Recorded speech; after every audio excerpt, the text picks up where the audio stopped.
नमस्कार, सुस्वागतम, आभार, अभिनंदन। मैं पंडित नीति शास्त्री आप सभी दर्शकों का बहुत बहुत स्वागत करता हूं। प्रिय दर्शकों, आज के इस एपिसोड में मैं 4 ऐसी बातें बताने वाला हूं जिनको अगर छात्र फॉलो करते हैं, जिनको अगर स्टूडेंट्स फॉलो करते हैं तो पढ़ाई में उन्हें सफलता जरूर मिलेगी, पढ़ाई में उन्हें हेल्प जरूर होगी। मेरे प्यारे दर्शकों, स्टूडेंट्स और छात्र वर्ग के लिए आज का यह एपिसोड बहुत ही ज्यादा स्पेशल रहने वाला है। आज मैं 4 ऐसी बातें बताऊंगा जो छात्रों को बेहद मददगार होंगी, बेहद हेल्पफुल होंगी। प्रिय बंधुजनों, टाइम टू टाइम हमारे पास ऐसे प्रश्न आते रहते हैं जिसमें स्टडी से रिलेटेड प्रश्न हमारे पास आते हैं। हमारे पास बहुत सारे भक्तों के प्रश्न आते हैं कि स्टडी ठीक से नहीं हो पाती, हमारी स्टडी में रुकावटें आती हैं, अड़चन आती हैं, अपनी स्टडी में हम सफलता हासिल नहीं कर पाते। तो आप सभी भक्तों के आग्रह पर आज का यह स्पेशल एपिसोड मैं लेकर के आया हूं। आज के इस एपिसोड में 4 ऐसी अमूल्य बातें मैं आपको बताने वाला हूं जिनको अगर आप फॉलो करते हैं, जो स्टूडेंट्स हैं अगर वो इन बातों को फॉलो करते हैं तो परीक्षा में, पढ़ाई में सफल होने से उन्हें कोई भी नहीं रोक सकता। तो प्रिय बंधुजनों, वीडियो को शुरू करने से पहले जो भी वक्त पहली बार चैनल को देख रहे हैं, चैनल को सब्सक्राइब करने के बाद घंटी का निशान जरूर दबा लेंगे क्योंकि आपको ऐसी ही रोचक जानकारी यहाँ पर मिलती रहती है। तो चलिए अब भगवान भोलेनाथ को नमस्कार करते हुए आज के एपिसोड की शुरुआत करते हैं। ओम नमः शिवाय, हर हर महादेव। प्रिय बंधुजनों, मैं पंडित नीति शास्त्री आज बता रहा हूं 4 ऐसी बातों के बारे में जो स्टूडेंट्स वर्ग के लिए, जो छात्र वर्ग के लिए बेहद ज्यादा उपयोगी रहने वाली हैं।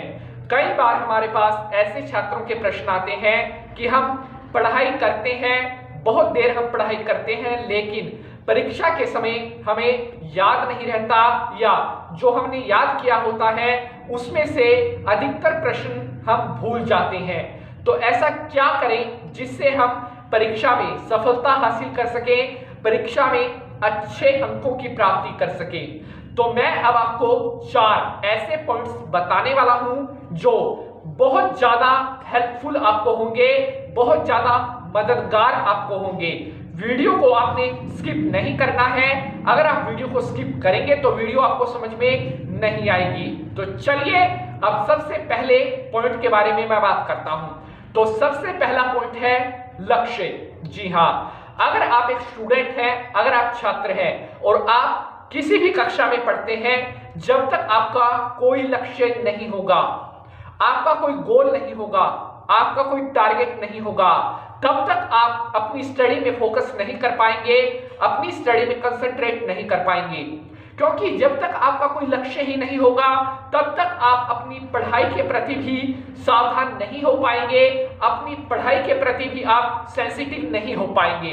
इसलिए अगर आपको जिंदगी में आगे बढ़ना है, अगर आपको परीक्षा में सफल होना है, अगर आपको अपनी स्टडी में सफलता हासिल करनी है, तो जो सबसे पहली सीढ़ी है वह है गोल।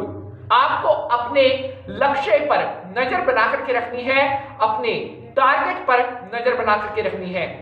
जो भी छात्र, जो भी स्टूडेंट इस समय यह कार्यक्रम देख रहे हैं तो उनको मैं बता देता हूं, अगर आपका लक्ष्य होगा, चाहे वह किसी से भी नंबर ज्यादा हासिल करना या परीक्षा में सबसे अच्छे नंबर लेकर के आना, या आपके मन में कुछ भी लक्ष्य है कि मुझे यह बनना है, जब तक आपके मन में वह लक्ष्य नहीं होगा तब तक आप परीक्षा में सफल नहीं हो पाओगे। इसलिए अगर आप चाहते हैं कि परीक्षा में आपको सफलता मिले और जीवन में कभी भी आप परीक्षा में ना पिछड़े, तो आपको अपना गोल, अपना टारगेट, अपना लक्ष्य जरूर सेट करना है। अब रुक कर लेते हैं अगले पॉइंट के बारे में, पॉइंट नंबर 2। तो पॉइंट नंबर 2 है शांति।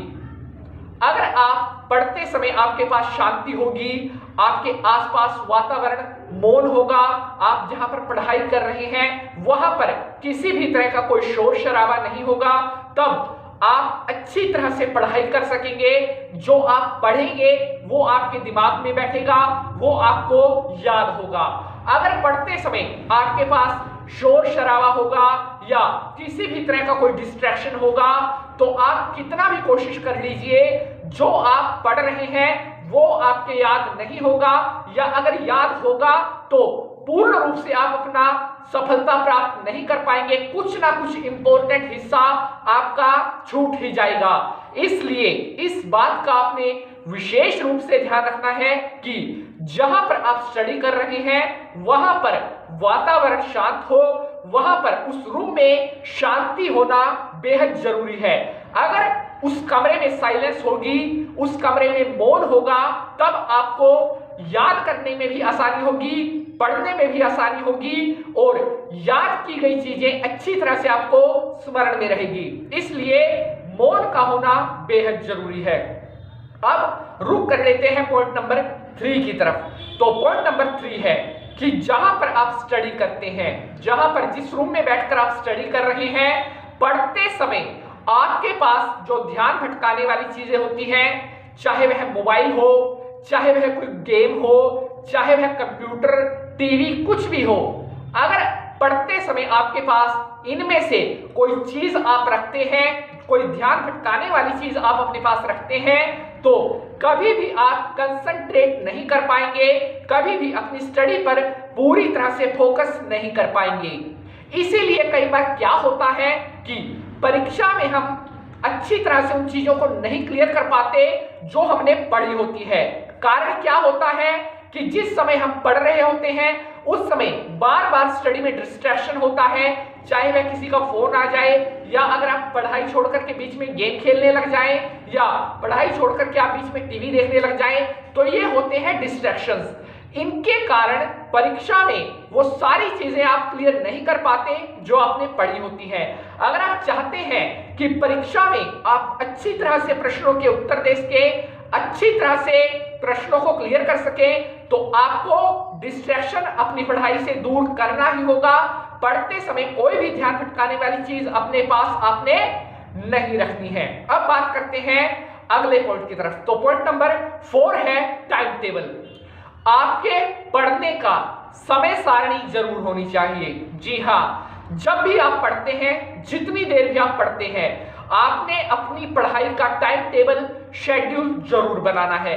क्योंकि अगर आपका एक शेड्यूल होगा तो आपको पता होगा कि तय समय पर आपने पढ़ना है और इस समय तक आपने पढ़ाई करनी ही करनी है। मैं ये नहीं कहता कि लगातार आप लगे रहिए, 3 घंटे 4 घंटे बैठे रहिए। जी नहीं, कहने का भाव ये है कि अगर आपने 1 घंटे पढ़ना है तो 1 घंटे में आपके पास कोई भी डिस्ट्रैक्शन नहीं होना चाहिए, किसी तरह की कोई डिस्टरबेंस नहीं होनी चाहिए। मान लीजिए आप 7 बजे पढ़ने बैठे हैं तो आपको पता है कि 8 बजे तक आपने पढ़ाई करनी है और ये जो 1 घंटे का प्योर टाइम है ये आपने अपनी स्टडी को देना ही देना है। उसके बाद आप रिफ्रेशमेंट ब्रेक ले सकते हैं। प्रिय बंधुजनों, शुरू में आप कम समय से शुरू करिए, उसके बाद आप अपने स्टडी के टाइम को बढ़ा सकते हैं। इसलिए टाइम टेबल का होना भी बेहद जरूरी है। अब बात कर लेते हैं अगले पॉइंट के बारे में, पॉइंट नंबर 5। तो पॉइंट नंबर 5 है रिफ्रेशमेंट ब्रेक। जी हाँ, पढ़ाई के बीच बीच में रिफ्रेशमेंट ब्रेक लेना बहुत जरूरी होता है, क्योंकि पढ़ाई के साथ साथ अगर हम रिफ्रेशमेंट ब्रेक नहीं लेंगे तो कहीं ना कहीं जो चीजें हम पढ़ते हैं अच्छी तरह से हमारा माइंड उनको ऑब्जर्व नहीं कर पाता, अच्छी तरह से वे हमारे माइंड में बातें सेट नहीं हो पाती। इसलिए 1 घंटे की पढ़ाई के बाद आप 5 या 7 मिनट का रिफ्रेशमेंट ब्रेक ले सकते हैं। और यह जरूरी भी बनता है कि आपका माइंड दोबारा से स्टडी के लिए एक्टिव हो जाए, दोबारा से स्टडी के लिए रेडी हो जाए और थोड़ा सा आपका माइंड रिलैक्स भी अच्छी तरह से हो जाए। तो इस तरह से ये 5 बातें मैंने आज छात्रों को बताई हैं, स्टूडेंट्स को बताई हैं, और मुझे पूरी उम्मीद है आप सभी को आज का यह एपिसोड बेहद पसंद आएगा। अगर आज के एपिसोड से जुड़ा हुआ किसी भी तरह का आपका कोई प्रश्न है तो आप कमेंट बॉक्स के माध्यम से अपना प्रश्न हमसे पूछ सकते हैं। अगर वीडियो अच्छी लगी है तो वीडियो को लाइक और शेयर जरूर करना है ताकि उपयोगी जानकारी अन्य लोगों तक भी पहुंच सके। आज के एपिसोड में बस इतना ही। अगले एपिसोड में किसी नए विषय के साथ मुलाकात होगी। तब तक के लिए मैं पंडित नितिन शास्त्री आप सभी भक्तों से आज्ञा लेता हूं। आप हंसते रहें, मुस्कुराते रहें और माता रानी की कृपा सदा आपके ऊपर बनी रहे।